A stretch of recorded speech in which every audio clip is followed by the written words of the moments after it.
Hello, I'm Gator McKlusky, and this is the Burt Reynolds story. Well, Gator McKlusky is sitting on a stump with the hammer pulled back on the 12-gauge pump, watching that swamp, looking out for the law. Well, it makes the best corn that you ever saw.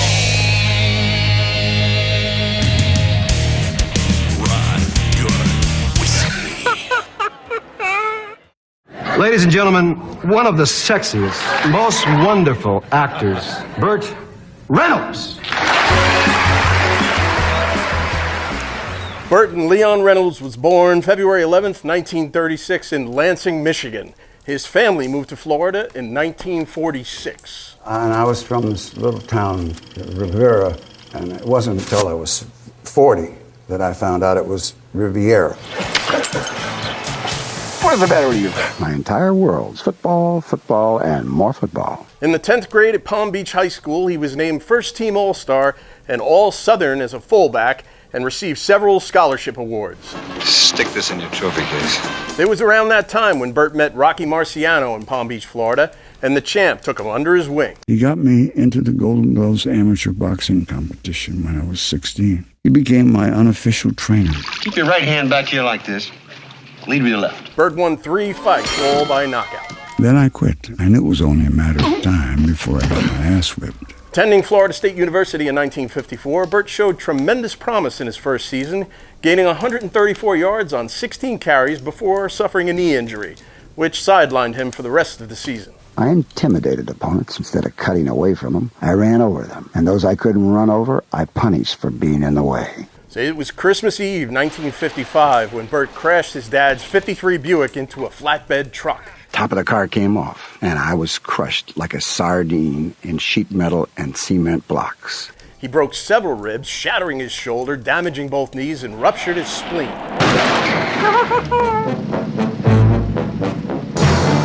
This brought an unfortunate end to his football aspirations. He was a running back with the Seminoles, came here in 1954 on a football scholarship.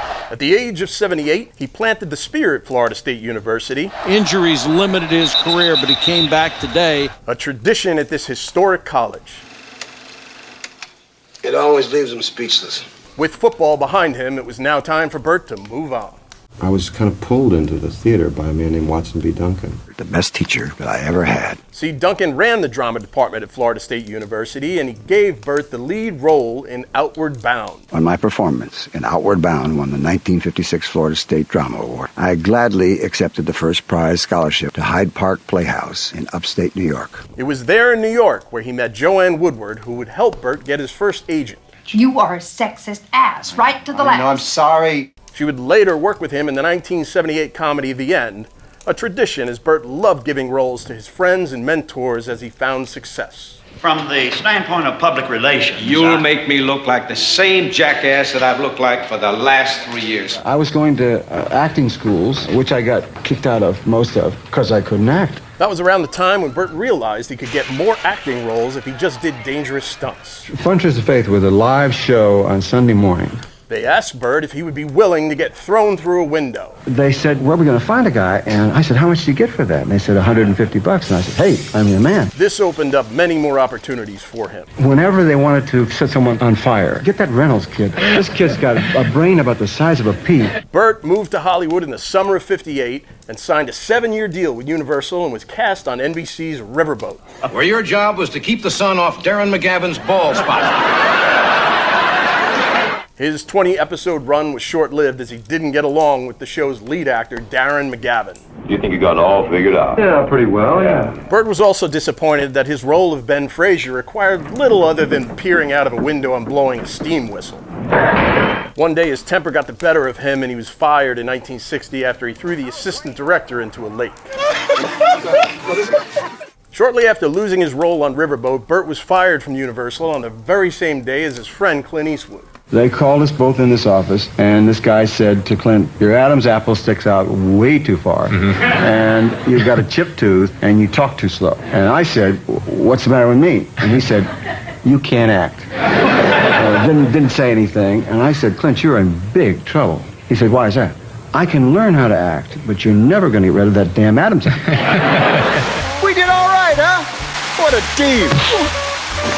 Burt went on to do countless television guest appearances, including Johnny Ringo. You want to see my good manners, you wear a gun. That's enough. He also did a TV show called Lockup. What are you, a cop? No, lawyer. Well, that's just as bad.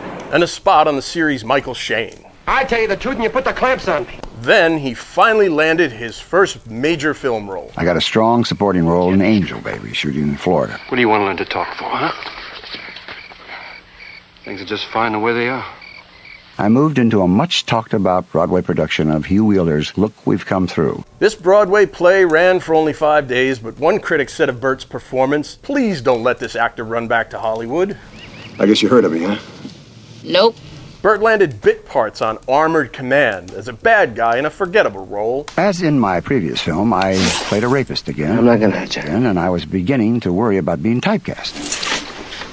And Naked City, another TV show spot for his growing resume.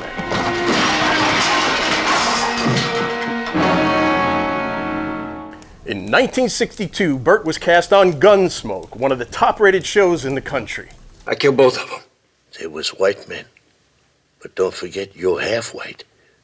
I ain't forgetting, Pa. He was playing a form of racial discrimination, so to speak.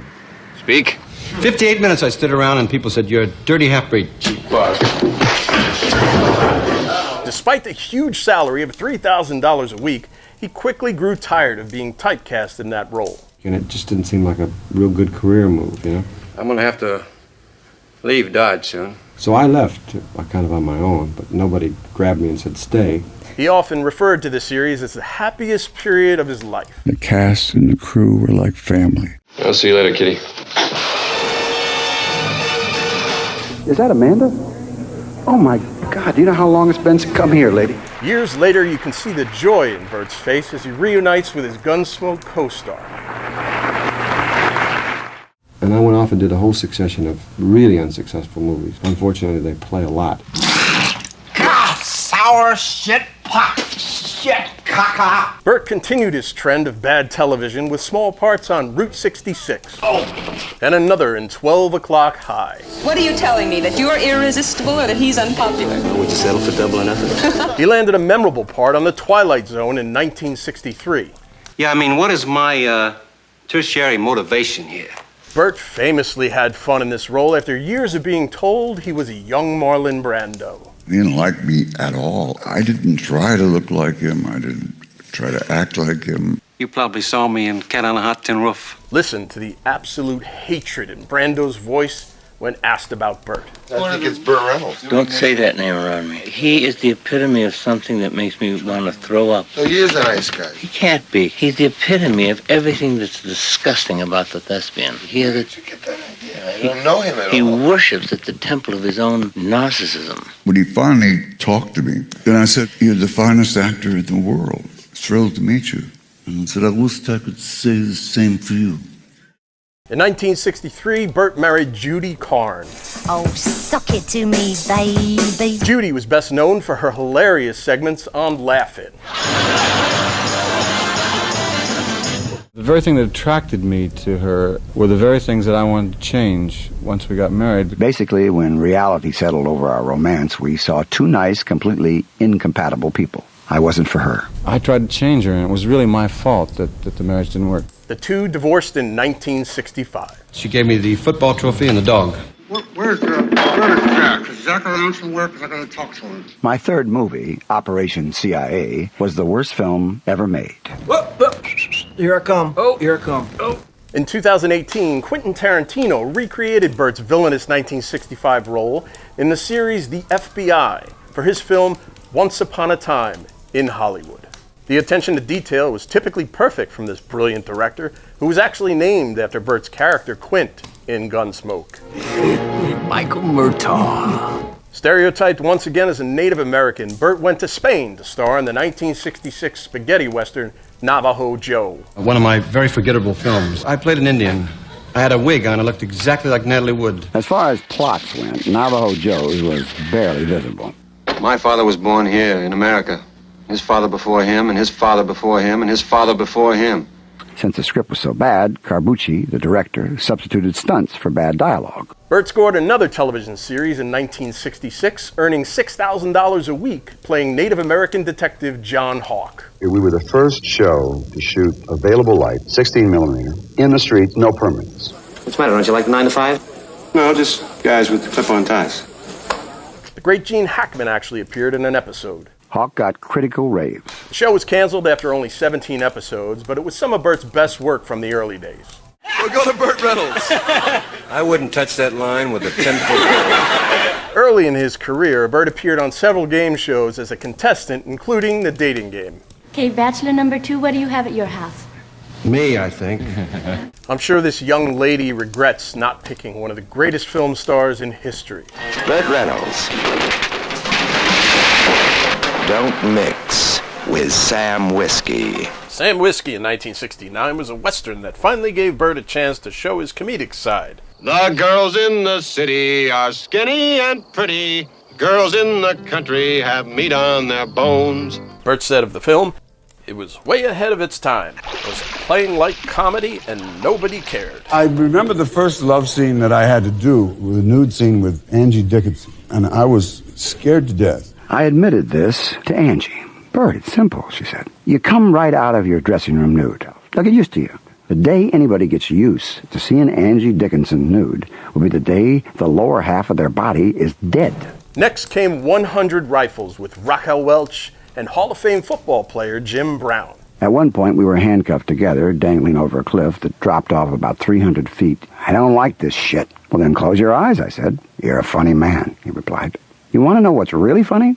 If the cable breaks and we both go down together, I'm going to be pissed off because the headlines are going to say Jim Brown and an unknown actor die in a fall. One day during filming, Burt's witty sense of humor may have fallen off that same cliff when it came to his lovely female co-star. Raquel and I had our own altercation. We were on the very top of a mountain, no one else around, and she said, "Why haven't you made a pass at me?" Without the slightest pause, I replied, "Because I'm positive that if I pulled up your dress and pulled down your panties, I'd find an 8x10 glossy of whatever's there." Burt, what the hell, man? What an ass I was. She had every right to never speak to me again. The decade closed with Burt making the first of what would be a long chain of horrible choices, turning down the role of Trapper John that ultimately went to Elliot Gould in the film MASH. I'm not too sure Burt should have turned down MASH for skullduggery, Hunters Are for Killing, and the forgettable Run, Simon, Run.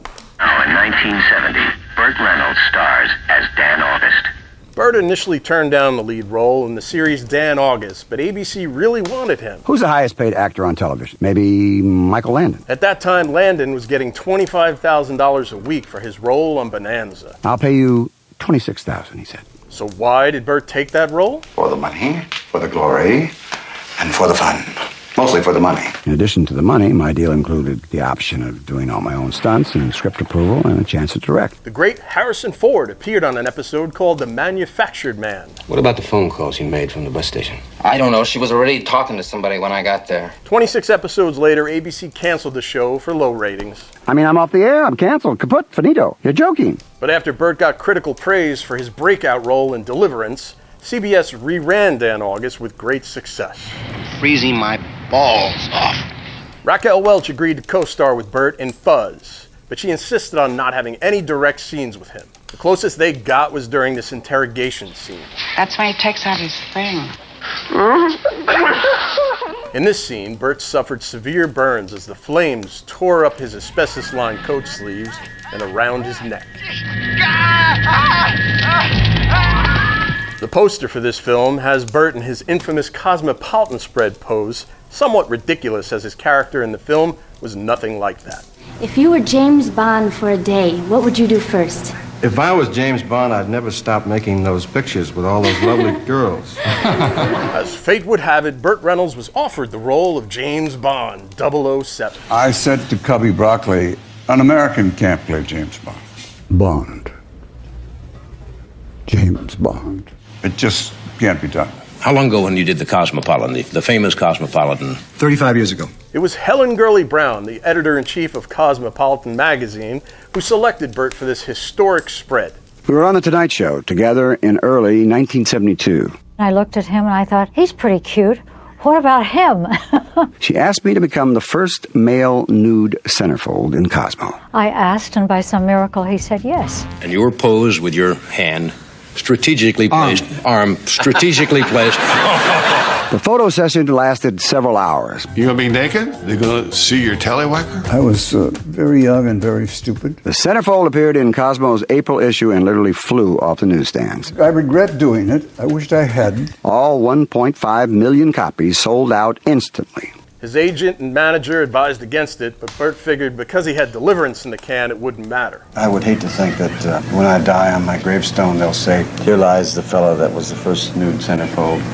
Burt Reynolds finally got the role of a lifetime in Deliverance. John Borman called me at my hotel and said he wanted me to read for a part in his next movie. I knew the script was flawless, a once-in-a-lifetime chance to establish myself as a serious actor. He figured Borman had seen him in Navajo Joe or maybe Operation CIA, but that wasn't the case. He said, "No, I saw you on The Tonight Show, and this guy has to be in control of 4 guys, and you were in control of 4 people." And now, being a Southerner, raised in Georgia and Florida, I knew Dickies were. The character I played was a guy that if you didn't have a gun rack in your house, you were a fairy. Borman had to make sure the actors were prepared for this incredibly difficult production. The actors had to train in canoe and archery and get fit. I was to shoot this arrow, and I couldn't shoot the bloody arrow.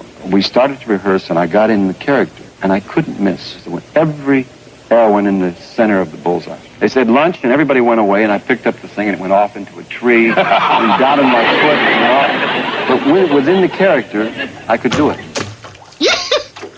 Burt became very close friends with John Voight on this picture, and the two had a blast together. River cruise gonna happen or not? Just getting your car, huh? What was fun for John and I, number one, was that we didn't have a director in the car with us. We just had a camera on a gyroscope, right? And I'm looking at what we're going to drive through, and it is little trees. No, there was no road. There was no road. Yeah, we fucked up. You didn't say Burt. You kept saying, "Lewis! Lewis! Lewis! Lewis! Slow down, Lewis!" Jesus Christ! Damn it! You son of a bitch! Why do we have to go so damn fast? That was not acting. That was the best kind of acting. It was authentic. And then we hit this crater. I mean, it was... Slow it down, Lewis, come on. Unfortunately, Deliverance was probably best known for the infamous Mountain Men rape scene. We started with that scene. The scene where he says he's got a mighty pretty mouth. Because I hadn't done anything like that. Nobody had. Oh! Burt insisted on doing one of the most dangerous scenes in the film, and although it looked great, they probably should have used the stunt double. The first rock I hit cracked my tailbone like an egg.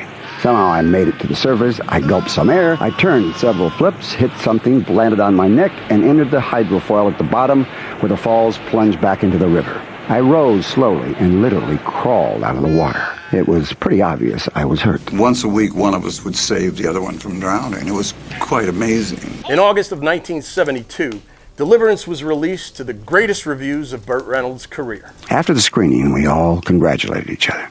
And my old hero, Lee Marvin, shook my hand and warned me that the picture would make me a movie star. After the first screening, Borman broke the news to Burt that he was going to cut his best scene from the picture. Perhaps I should have fought with Borman, but I didn't.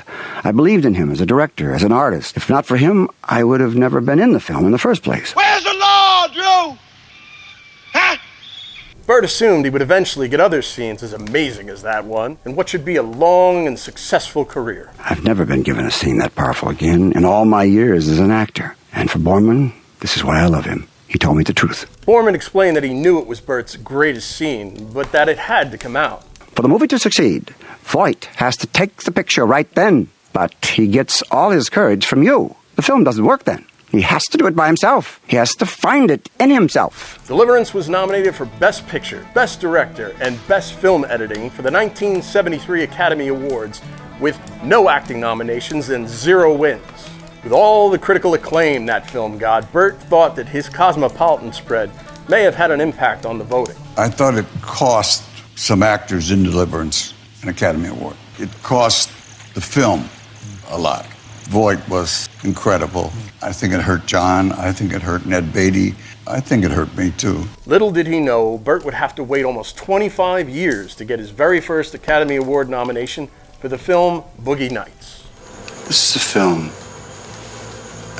I want them to remember me by. Deliverance was the best film I ever did, and for me, gave me a credibility as an actor. It was obvious to me while we were doing that film. In my mind, they said, you knew that this was your ticket to where you wanted to get. I felt that you were on your way and had a vision of the future. Well, thank you. I'd like to thank you for joining me on this first chapter of the Burt Reynolds story. If you liked what you saw and you hope to see the next chapter in the series, be sure to subscribe to my channel. Hit that notification bell so you'll know when the next chapter arrives. We've only really touched the surface on Burt's amazing life story, and the best is yet to come. Be sure to leave comments in the notes below. I always read them and I'll respond to every one of them. Thanks again for watching. I'll see you soon. Gator out. Watch for live shows and new reviews every weekend. Don't forget to subscribe and hit that bell so you know when new reviews arrive.